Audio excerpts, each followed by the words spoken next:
The snow fell in thick, deliberate flakes that November evening in 1970, muffling the sounds of Tacoma's streets into an eerie quiet.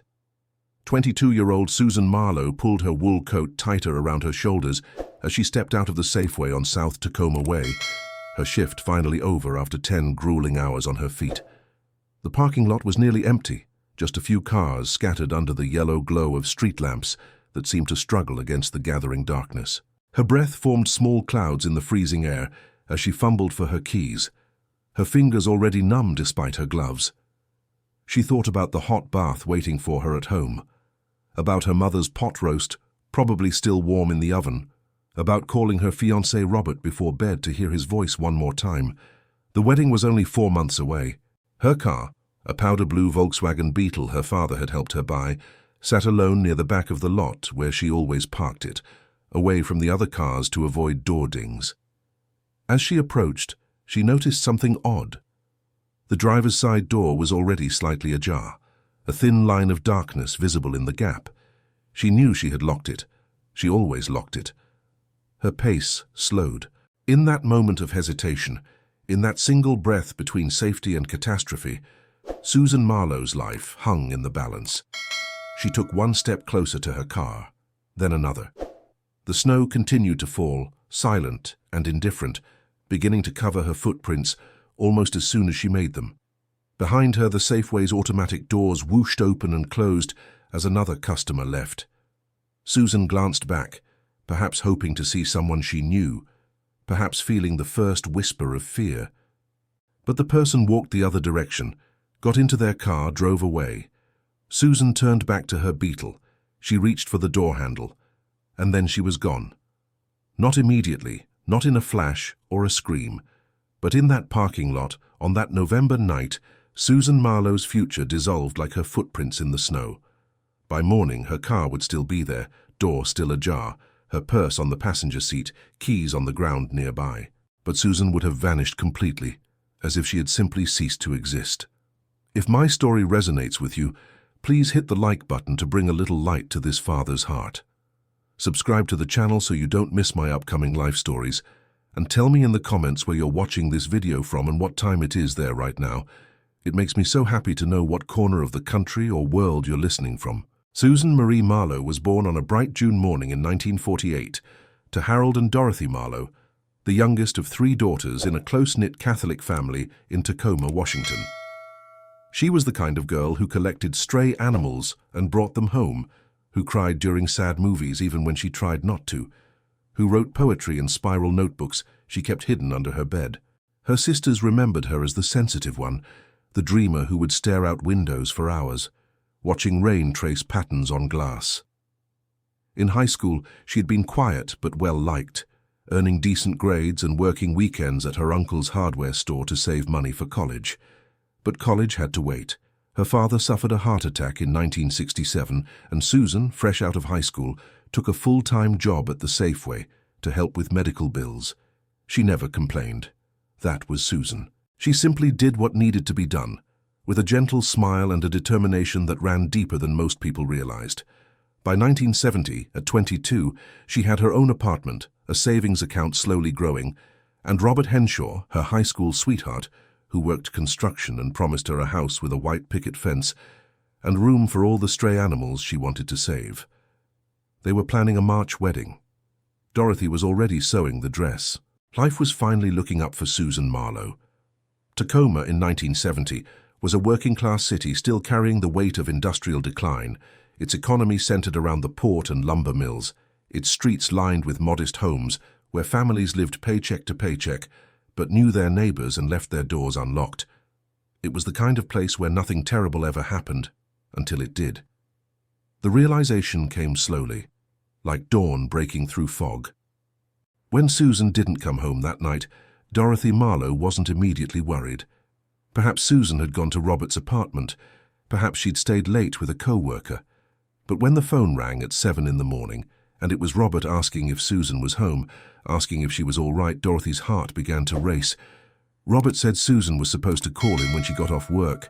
She always called. She hadn't called. Dorothy dialed the Safeway, her hands shaking.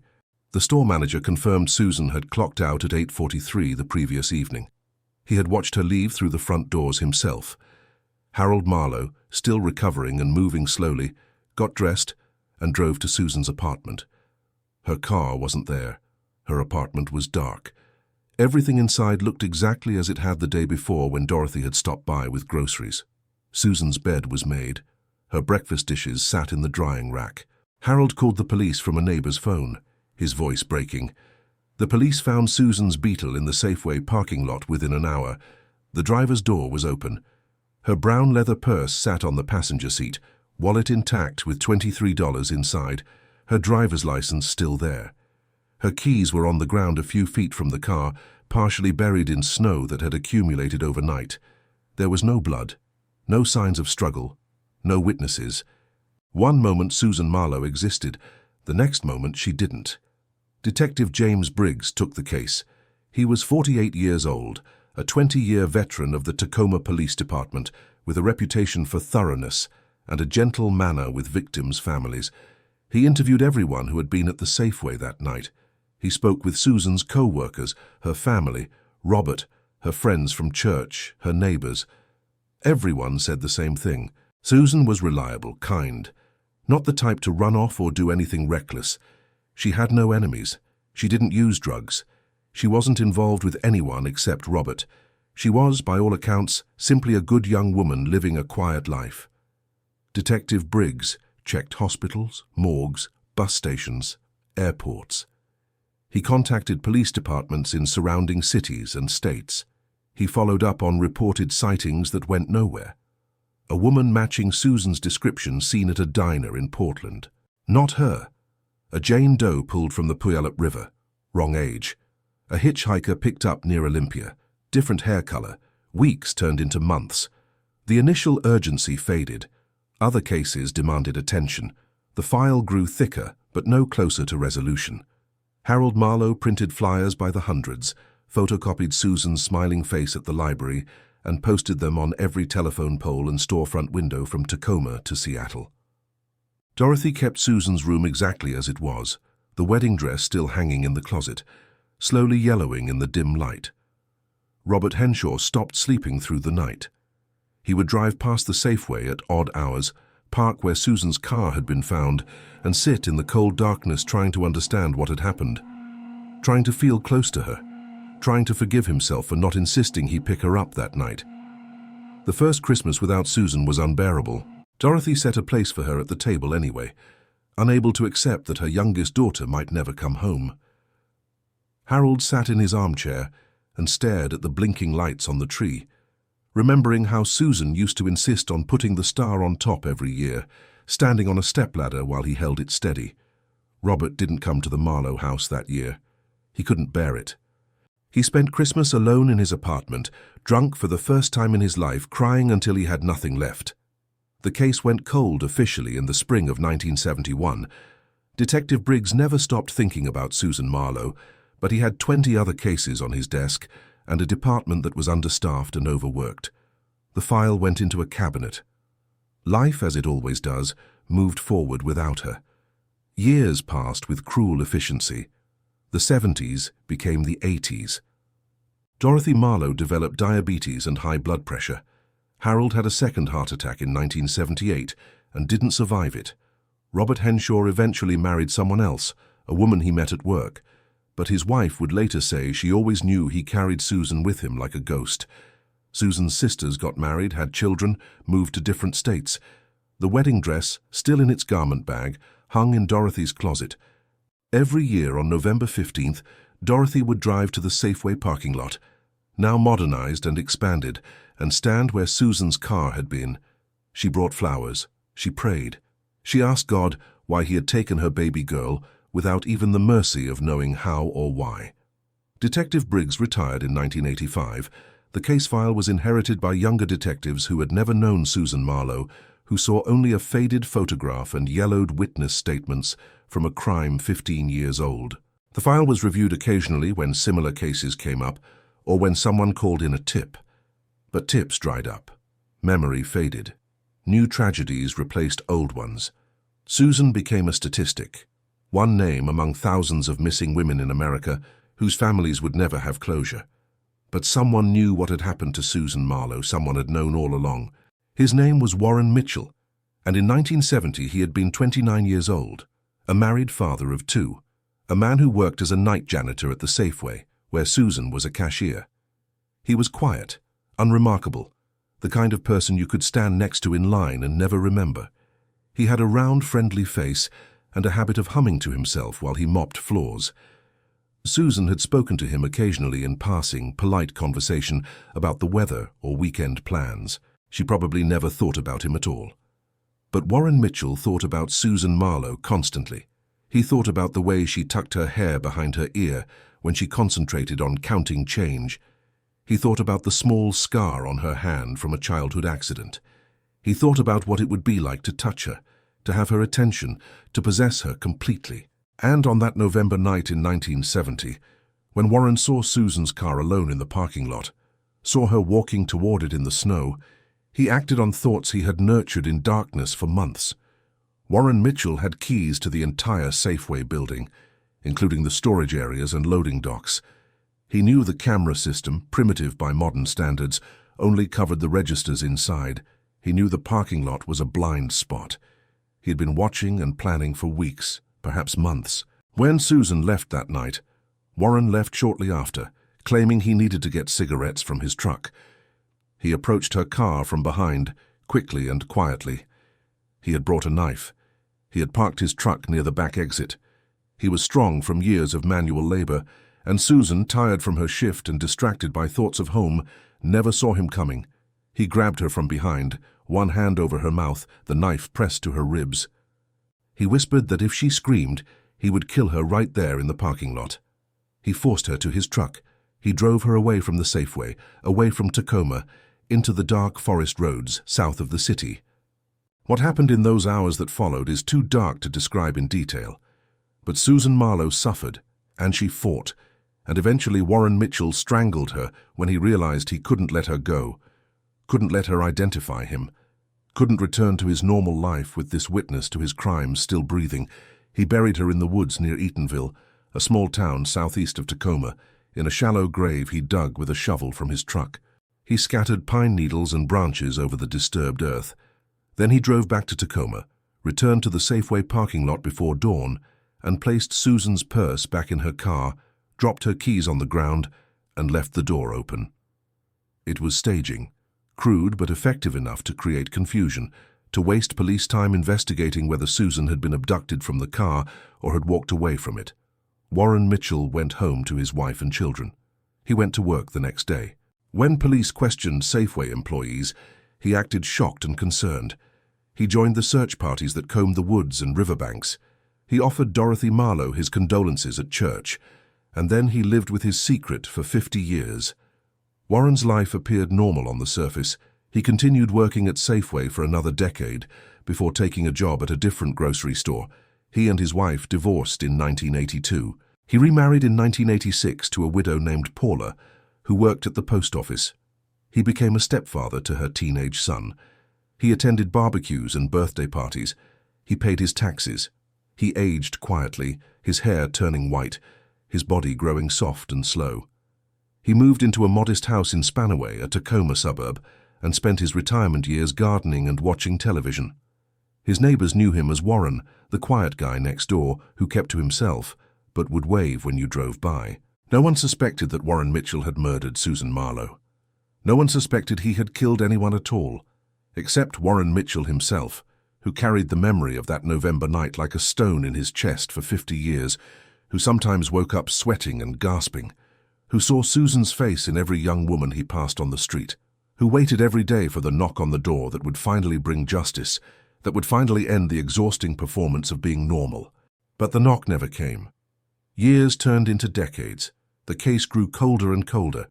Meanwhile, forensic science was evolving at a pace no one in 1970 could have imagined. DNA analysis became standard in the 90s. Cold case units were established. Databases were created. Technology that seemed like science fiction became routine investigative tools. And crucially, genealogical DNA testing became commercially available. allowing ordinary people to upload their genetic information to websites to discover family connections, trace ancestry, build family trees. These databases, filled with millions of profiles, became an unexpected resource for law enforcement. Detectives could take DNA from crime scenes, upload it to these databases, and potentially identify suspects through their relatives, even if the suspects themselves had never submitted their own DNA. This technique, called genetic genealogy, broke case after case that had seemed unsolvable. It found the Golden State Killer. It identified dozens of Jane and John Does. And in 2019, it finally reached Susan Marlowe's case. Detective Sarah Chen of the Tacoma Police Department had joined the Cold Case Unit in 2017, 32 years old, and determined to bring closure to families who had been waiting decades for answers. She was methodical and tireless, working through files that some of her colleagues considered hopeless. When she pulled Susan Marlowe's file in early 2019, she found something that earlier detectives had missed or hadn't understood the significance of at the time. In the original investigation, police had collected everything from Susan's car, including swabbing the interior. In 1970, there wasn't much they could do with biological evidence beyond basic blood typing. The swabs had been stored, preserved, and eventually digitized into evidence storage. Detective Chen requested that the evidence be tested using modern DNA analysis. The lab found male DNA on the driver's side door handle and steering wheel, DNA that didn't match Susan's family or Robert Henshaw. The DNA profile was entered into CODIS, the FBI's criminal DNA database. No match. It belonged to someone who had never been arrested for a crime, someone who had slipped through the cracks of the justice system for half a century. But Detective Chen didn't give up. She worked with a genetic genealogist, uploading the DNA profile to GEDmatch, a public database. Within weeks they had a hit.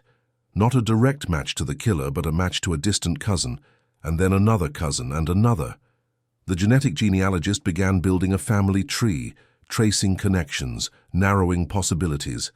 It took months of painstaking work, but eventually they identified a potential suspect. Warren Mitchell, now 79 years old, living in Spanaway, who in 1970 had worked the night shift at the Safeway where Susan Marlowe had been employed. Detective Chen felt her pulse quicken as she read Warren Mitchell's name. She pulled employment records from the Safeway, confirming he had worked there during the time of Susan's disappearance. She found his address, ran a background check, discovered he had no criminal record, no arrests, nothing that would have flagged him. He was invisible.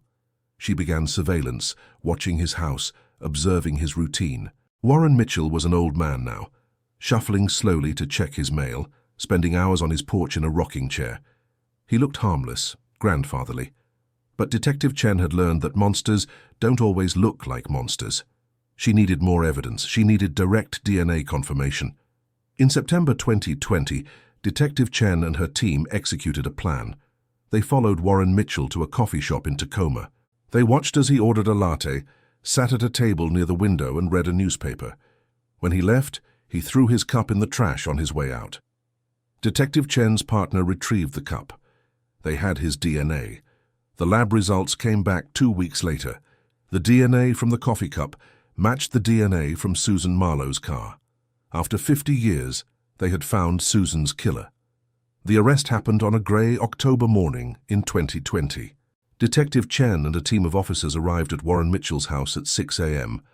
His wife, Paula, answered the door in her bathrobe, confused and frightened. Warren was still in bed. When officers entered his bedroom and told him he was under arrest for the murder of Susan Marlowe, his reaction was not what Detective Chen expected. He didn't deny it. He didn't protest. He simply closed his eyes for a long moment, and then he nodded. As if he had been waiting 50 years for exactly this moment, as if he was almost relieved it was finally over. He was read his Miranda rights and taken to the station in handcuffs. Paula Mitchell stood in the doorway of their house, watching her husband of 34 years being driven away, her world crumbling in the span of minutes. She had no idea who she had been married to. No one did. Warren's stepson, now in his 50s, would later tell reporters he felt sick, violated, betrayed. The neighbors on Warren Street were stunned. One woman said she had trusted Warren to watch her house when she was on vacation. Another said his wife had given Warren a key to water their plants. He was just Warren, the quiet retiree next door. How could he be a murderer? At the police station, Warren Mitchell sat across from Detective Chen in an interview room, his hands folded on the table, his shoulders slumped. He was 79 years old, white-haired and frail, wearing the cardigan Paula had bought him for Christmas. Detective Chen informed him that they had DNA evidence linking him to Susan Marlowe's car. She told him they knew what he had done. And then Warren Mitchell confessed. He spoke for 3 hours, his voice quiet but steady, describing that November night in detail that could only come from memory, from living with this secret for half a century. He admitted he had been obsessed with Susan. He admitted he had planned to abduct her. He admitted he had killed her when she fought back, when he realized she would identify him. He told Detective Chen where he had buried Susan's body, in the woods near Eatonville, south of Tacoma, not far from the highway. He said he had been living in fear ever since, waiting for the police to connect him to the crime, unable to confess, but unable to truly escape the guilt. He said he was sorry, though he knew sorry meant nothing after 50 years, after the destruction he had caused. Detective Chen listened to every word, her expression neutral, her heart breaking for Susan Marlowe and for the family who had waited so long for this moment.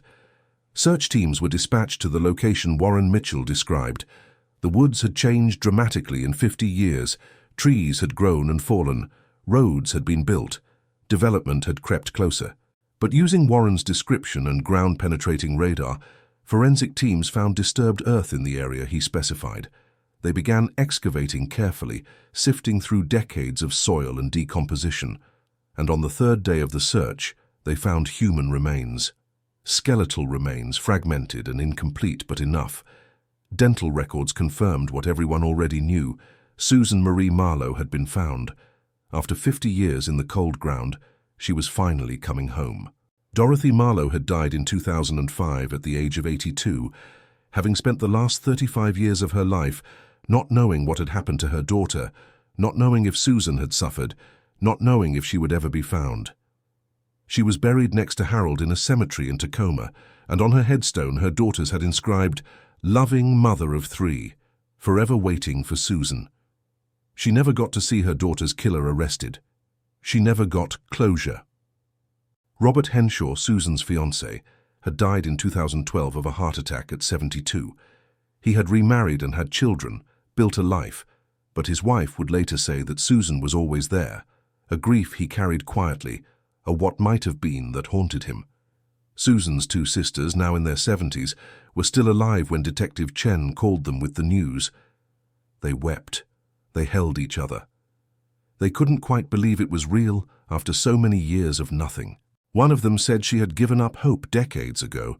The other said she always knew Susan would be found eventually, that justice was simply delayed, not denied. They both said they wished their mother had lived to see this day. Warren Mitchell was charged with first-degree murder. His trial was set for spring 2021, but was delayed due to the pandemic. He remained in custody, housed in a special unit for elderly and infirm inmates. His wife, Paula, filed for divorce. His stepson gave interviews saying he felt betrayed and angry, that Warren had stolen 50 years from Susan's family and had stolen the truth from his own family. Warren's biological children, now in their 50s, released a statement expressing sorrow for Susan's family and shock at their father's actions. They said they were struggling to reconcile the man they knew with the crime he had committed. When the trial finally began in November 2021, Warren Mitchell pleaded guilty.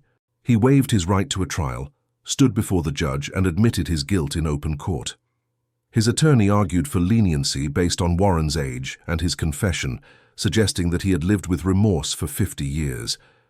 The prosecutor, a woman in her 40s who had grown up hearing about the Susan Marlowe case, argued that Warren Mitchell had lived a full life, while Susan Marlowe had been given no such chance, that he had been free for 50 years, while Susan's family had been imprisoned by grief and uncertainty, that his remorse was meaningless without accountability. Susan's sisters both gave victim impact statements. They spoke about the hole Susan's disappearance had left in their lives. They spoke about their mother dying without answers. They spoke about Christmases and weddings and births that Susan had missed, about nieces and nephews who never got to meet her, about a life stolen and a family fractured. They spoke directly to Warren Mitchell, asking him why. Why Susan? Why any of this? He had no answer that satisfied anyone. The judge sentenced Warren Mitchell to life in prison without the possibility of parole. He was 79 years old. He would die in prison. Susan Marlowe's remains were cremated, and a memorial service was held at the same Catholic church where her funeral mass had been scheduled for 1971, but never held because there was no body, no certainty. Hundreds attended, former classmates, old neighbors, people who remembered the case, strangers who had followed the story in the news. Susan's sisters spoke about their little sister, the dreamer who loved animals and wrote poetry, who was planning a wedding and a future that was stolen from her.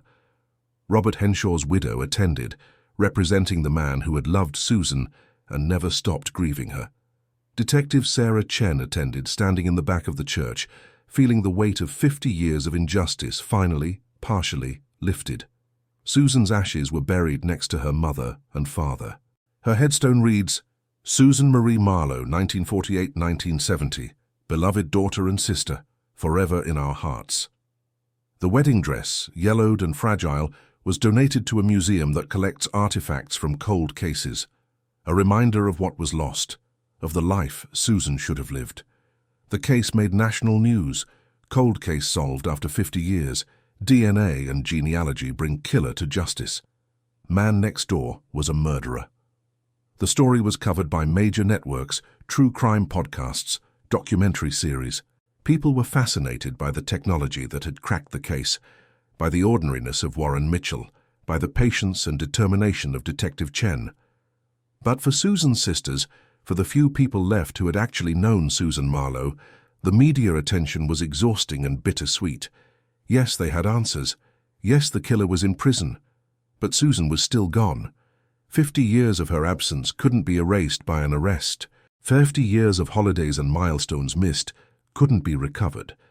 Justice is not the same as healing, and closure is a word people use when they don't know what else to say. Detective Sarah Chen continued working cold cases, driven by the knowledge that every file represented a family waiting for answers, that behind every case number was a human being whose life mattered. She kept a photograph of Susan Marlowe on her desk, not the missing person photo that had circulated for decades, but a different one of Susan's sisters had given her, showing Susan at age 20, laughing at something just outside the frame, her whole life ahead of her. No idea what was coming. Detective Chen looked at that photograph every day and remembered why she did this work. Warren Mitchell died in prison in August 2023, at the age of 82, 3 years after his arrest. He died of pneumonia in the prison medical ward. There was no funeral. His body was cremated and his ashes were not claimed. He left behind no estate, no letters of explanation, no final confession or apology beyond what he had already given. He simply ceased to exist, taking with him the full truth of what Susan had suffered in her final hours, details he never fully disclosed, details that perhaps were too dark even for him to speak aloud. His death brought a certain grim satisfaction to Susan's sisters, but it also meant that some questions would never be answered. The case of Susan Marlowe is one of thousands of cold cases solved in recent years through advances in forensic technology, through the determination of detectives who refuse to let victims be forgotten, through families who never stop searching for truth. It's a reminder that justice delayed is not always justice denied, that sometimes the arc of history bends slowly but eventually toward accountability. But it's also a reminder of the staggering cost of violence, of the decades-long ripples that spread from a single act of evil. Susan Marlowe was 22 years old. She was 4 months away from her wedding. She was saving for a house. She wanted children someday. She wanted to rescue stray dogs and write poetry and grow old with Robert Henshaw. She wanted the ordinary, beautiful life that most of us take for granted. And all of that was stolen from her in a parking lot on a snowy November night by a man who worked beside her and whom she probably never thought twice about. Her mother died waiting for her. Her fiancé died carrying her ghost. Her sisters lived most of their lives without their baby sister. And for 50 years, Warren Mitchell walked free, living in the same city, shopping at the same stores, breathing the same air that Susan never got to breathe past the age of 22. There's an impulse, when we hear these stories, to look for lessons, for ways to prevent such tragedies, for actions we can take to stay safe. Lock your doors, walk in groups, trust your instincts. But the truth is harder and more unsettling. Susan Marlowe did nothing wrong. She was simply trying to live her life, to work hard and go home and build a future. She couldn't have known that the quiet janitor was dangerous. She couldn't have suspected that the parking lot she walked through dozens of times was about to become the site of her abduction. Evil doesn't announce itself, predators don't wear signs, and sometimes, despite all precautions and all the locked doors and all the vigilance, tragedy still finds us. What we can do is remember. We can say Susan Marlowe's name. We can acknowledge that she was a real person with dreams and fears and people who loved her. We can support the detectives and forensic scientists working to solve cold cases, to bring answers to families who have waited decades. We can advocate for resources for law enforcement, for databases and technology that help identify suspects and victims. We can refuse to let victims become statistics, forgotten in filing cabinets. And, perhaps most importantly, we can sit with the discomfort of knowing that there are other Susan Marlowes out there right now, women who have vanished, whose families are waiting, whose cases have gone cold but are not hopeless. They deserve the same determination, the same resources, the same refusal to give up that Detective Chen showed. They deserve to be found. They deserve justice, even if it takes 50 years. Susan Marlowe's case is closed now. Her killer died in prison. Her remains are buried with her parents. The file is marked solved, but in another sense her case will never truly close because the grief her family carries is permanent, because the life she should have lived extends like a shadow beside the lives of everyone who loved her, because every birthday and holiday and milestone is marked by her absence. Susan would have been 77 years old if she had lived. She might have had children, grandchildren. She might have grown old with Robert or with someone else. She might have written books of poetry, or opened an animal sanctuary, or simply lived a quiet, contented life in Tacoma. We'll never know. What we do know is that she mattered, that her life, however brief, had value, that she was loved and is remembered, and that even after 50 years, even when it seemed impossible, the truth finally emerged from the darkness. Warren Mitchell could hide for decades, but he couldn't hide forever. Susan Marlowe was found. Her name is known. Her story is told. And that, in the end, is the small, hard-won victory against the night. The snow falls every November in Tacoma. The Safeway on South Tacoma Way has been remodeled several times over the years, but the parking lot is still there, expanded and repaved, holding no memory of what happened in 1970. Shoppers come and go, unaware that in this ordinary place, a young woman vanished 50 years ago. But Susan's sisters know. Detective Chen knows. And now so do you. Remember Susan Marlowe. Remember that behind every cold case is a human being who deserves to be found. Remember that justice is patient work, that answers sometimes take decades, but that perseverance and technology and determination can finally, after all the waiting and grief, bring the truth into the light. Susan Marlowe is at peace now, buried beside the parents who never stopped searching for her, her name carved in stone, her story told, her killer brought to justice. It took 50 years, but she came home at last.